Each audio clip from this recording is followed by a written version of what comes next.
Guys আজকে আপনাদেরকে দেখাবো আপনার ফোনের নেটওয়ার্ক স্পিড কিভাবে আপনি দেখতে পারবেন। তো এটার জন্য চলে যাব আপনারা সেটিং এর ভিতরে। তো এখানে দেখতে পাচ্ছেন নোটিফিকেশন বার, এটার ভিতরে চলে যাবেন।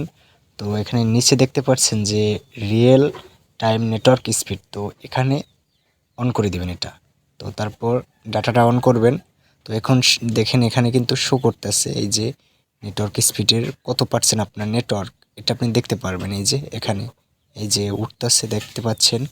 তো আর এটা অফ করে দিলে দেখেন এটা কিন্তু নাই। তো এখন আবার অন করে দিলাম, তো আবার উঠতেছে। তো অবশ্যই এই রকমেরই আপনারা অন করে নেবেন, দেখতে পারবেন আপনার নেটওয়ার্ক কত পার্সেন্ট।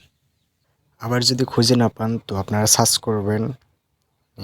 তো আর এই যে লেখার সাথে সাথে দেখেন এখানে নেটওয়ার্কের সব অপশন আসছে। তো এখানে দেখতে পাচ্ছেন রিয়েল টাইম নেটওয়ার্ক স্পিড যেটা লেখা আছে এখানে টাচ করবেন।